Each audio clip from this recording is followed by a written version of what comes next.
Okey, Assalamualaikum dan selamat sejahtera. Saya Waziri Wazir.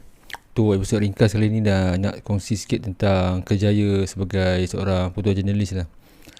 Dia macam ni lah, macam nak kongsi ni, apa ni, best ke tak best kerjaya ni lah, ataupun siapa yang orang kata sesuai untuk kerja macam ni. Dia macam ni lah, kerja fotojurnalis ni ataupun orang yang terlibat dalam bidang kewartawanan ni, sama ada fotojurnalis ataupun wartawan ni, dia bukan macam bidang terjun tu. Dia kerja ni bukan orang kata apa, aku dah tak ada kerja lain dah, aku buat je lah kerja ni lah. Dia bukan macam tu. Dia memang orang yang dia memang minat benda tu. Dia bukannya satu kerja yang terpaksa. Terpaksa ni maksudnya dah cuba macam-macam kerja tak dapat lah, tak apalah, boleh lah jadi fotojurnalis, boleh lah jadi wartawan. Dia bukan macam tu. Dia memang kebanyakannya memang rela hati ataupun memang dia minat sendiri untuk jadi kerjaya dalam bidang kewartawanan ni. Dia antara cabaran dia, atau bukan cabaran lah, dia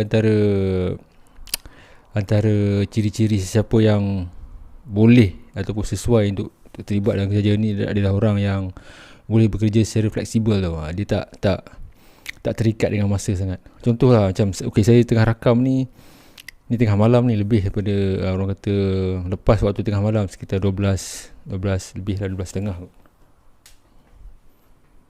Saya rakam ni bukan 12.30, pukul 1 pagi tau. Sedang saya rakam ni di video ni di rumah ni, rakan-rakan media lain sedang bekerja. Sekarang ni tempoh PKPD ni kan, lepas jam 12.30 malam ni, ada kawasan-kawasan tertentu ni di PKPD kan, ada anggota tentera polis sedang memasang kawat. Dan di situ juga ada terlibat wartawan yang menjalankan kerja-kerja ni, sama ada wartawan yang menulis, sama ada dia membuat live, ataupun wartawan yang ataupun juru foto yang mengambil gambar anggota keselamatan kita sedang memasang kawat ni lah. Dia, kalau kita tak minat benda ni, contohlah kalau tiba-tiba bos call kan, kau kena pergi kawasan ni lah, dekat ni diorang nak buat PKPD lah, nak pasang kawat apa semua. Kalau kita tak minat lah, kita akan rasa macam alamak, aku lagi gelisah lah. Tapi kalau kita minat benda tu, bos call, kita memang akan pergi je benda tu, pasal itu news kan. Dia tak timbul masalah rasa kenapa pula aku kan, pasal benda ni memang orang tu minat tau. Dia waktu-waktu tu memang ada kebanyakan masanya, terutama waktu-waktu sekarang ni, waktu banyak kawasan PKPD tentang COVID apa semua ni kan. Biasanya diorang pasang kawat ni, ataupun kawat di kawasan mana yang ada kawat berduri ni, selepas jam 12.30 malam. Dan kebiasaannya memang akan ada juru foto ataupun wartawan yang terlibat untuk membuat laporan tersebut lah, untuk sama ada diorang buat live ataupun untuk disiarkan dalam portal online lah kan. So benda ni memang kena ada minat. Kalau tak minat, dia macam bila bos call lah pasal benda ni, kita tak tahu benda PKPD ni dia jadi. Bukannya kita tahu esok kawasan dia PKPD, lusa kawasan dia PKPD. Kadang-kadang benda tu mengejut kan. So mengejut, kadang-kadang tak ready. So benda ni memerlukan seseorang yang sentiasa bersedia. Pasal dia news ni, dia bukannya boleh tunggu. Contohlah nak pasang kawat tu pukul 12.30 malam. Kita kata bos call kan, kita pun tak tahu benda tu, tiba-tiba baru dapat maklumat. Bos call, kita kata nantilah dalam 2 jam tu kita pergi. Mungkin bila kita pergi 2 jam lepas tu, kawat semua dah siap pasang. Tu gambar tu pun news tu dah macam tak berapa menarik tau. Kita nak gambar tu, kawat berduri tu tengah dibuat turun daripada lori tentera, dipasang sikit-sikit. Mungkin ada masa tu ada orang kampung atau orang ramai di tepi-tepi tu kan, sedang tengok kan. So benda tu value. So kalau kita kata tak apalah, nanti dah saya pergi bos, saya ambil gambar tu. Kalau kita pergi pagi, benda tu dah, orang kata dah, impact dia dah kurang lah kan. So banyak lagi benda tu macam, kalau kita minat, kita tak ada komplain sangat benda tu. Ada masa-masanya kita komplain jugalah, pasal kita ni manusia kan. Tapi kalau orang yang memang dia minat bidang ni, dia tak komplain. Memang dia sentiasa tertunggu-tunggu tu, kenapa bos tak panggil aku pergi kan. Dia memang macam tu. Sampai ada masa-masa tertentu dia volunteer nak pergi. Dia tahu dia pergi terus kan. Pasal kadang-kadang ada setengah bos ke apa, dia dapat maklumat tu lambat. Contoh macam saya, kalau nak ikutkan, memang banyak lah benda-benda yang macam tu kan.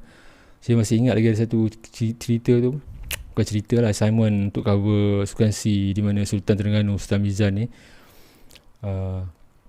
dia terlibat ataupun memasuki pertandingan endurance kuda ni di masa sukan C tu lah, di Terengganu. Masa tu saya cover sukan C di Bukit Jalil dan di MyTech tu. Petang tu dapat maklumat. Mula-mula masa tu tak tahu sama ada Tuanku Sultan nak masuk ataupun tidak kan. Dalam minit jadi.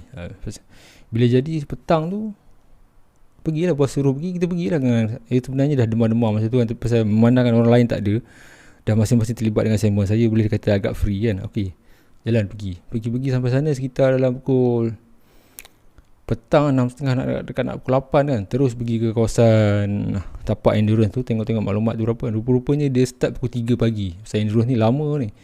Pukul 3 pagi dia start. So sampai tu kita tak masuk hotel lagi ni. Dah tengok, dah ambil itinerary, ada orang kata apa, ada dia macam taklimat apa semua kan.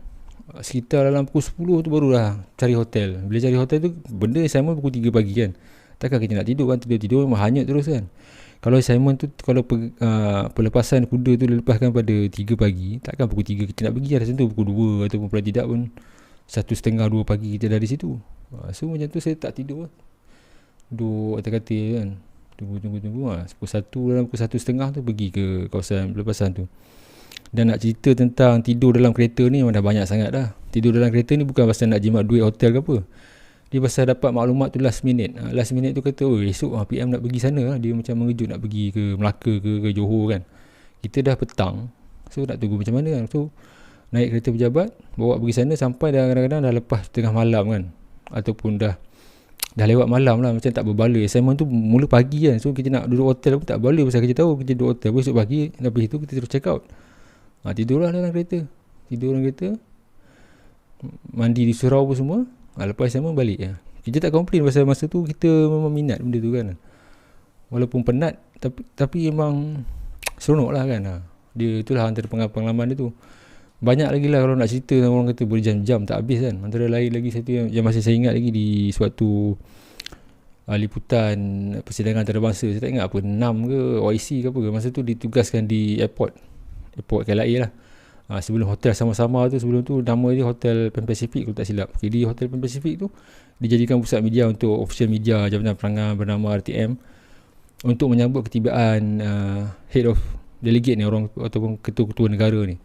Ketua-ketua negara ni dia kebanyakannya datang dengan pesawat khas lah, pesawat dia sendiri kan. Dan masa dia sampai tu berubah-ubah dari segi untuk security lah kan. Dia kata nak datang pukul 2 petang, tak ada. Dia memang jarang sharp lah. Kadang-kadang pukul 3 petang pun tak ada juga. Dia memang masa tak tentu. So kita sentiasa standby.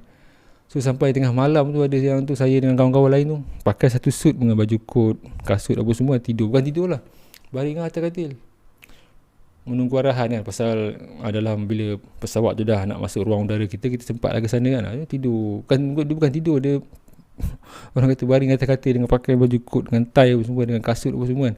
Kamera semua sebelahan. Saya dapat call daripada orang yang jaga di bilik kawalan tu, ada satu media center dekat airport tu. Dia call kata, okay, pesawat ni nak landing dalam setengah jam lagi. Okay, pergi. Kita pun pergi lah. So benda-benda ni dia tak, orang kata tak, kerja ni tak menentu tau. Tapi kalau orang yang minat, dia tak ada komplain pasal memang dia minat kan. Yang buat saya minat masa dekat airport tu pasal ketua-ketua negara ni biasanya kita tengok dekat TV je kan. Macam Fidel Castro, Muammar Gaddafi, yang King Salman, benda-benda yang orang bukan ketua-ketua negara yang memang susah kita nak jumpa ni, yang high risk ni. So kita memang teruja nak pergi tengok kan.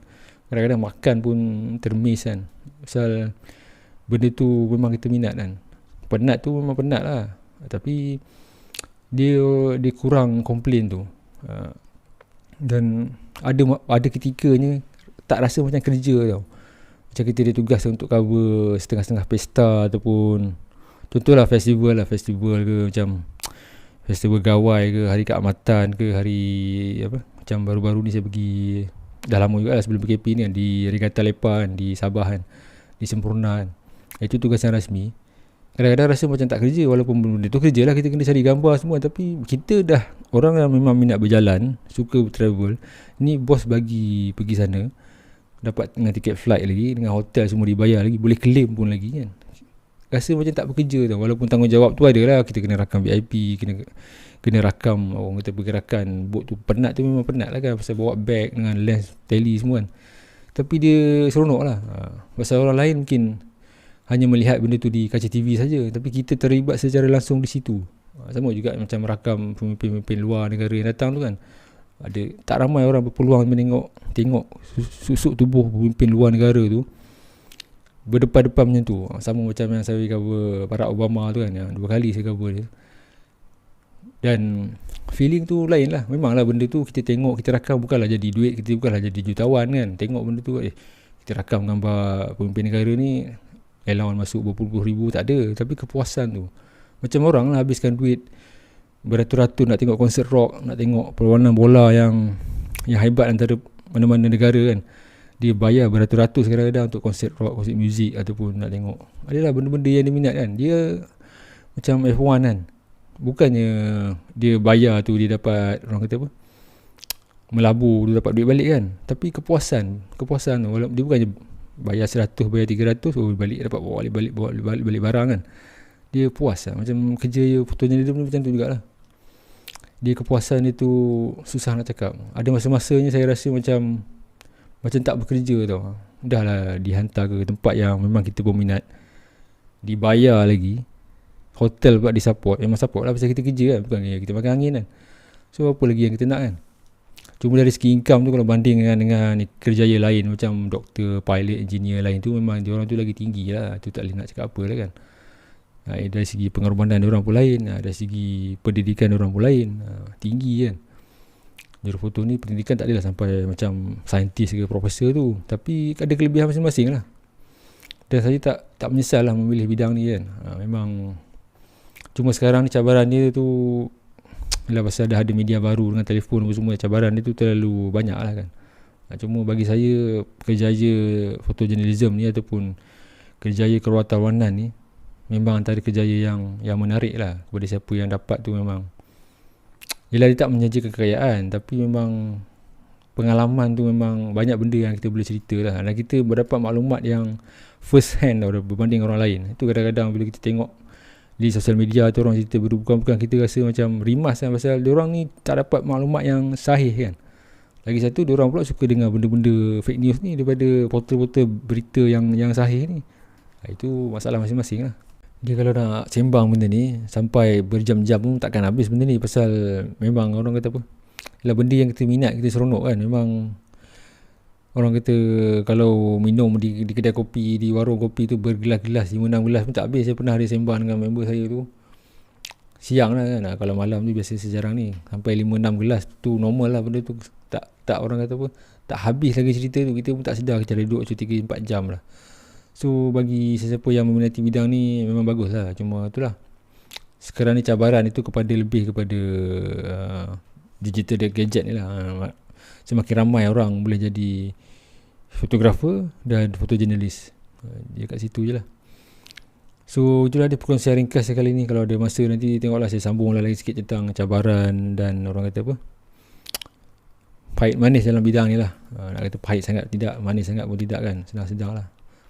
Dan bagi saya, bidang fotojurnalism ni ataupun kerjaya yang kewartawanan ni, yang melibat sama ada dia wartawan, reporter, fotografer, pembaca berita ke mana kan, yang terlibat dalam bidang ni, satu kerjaya yang menarik lah.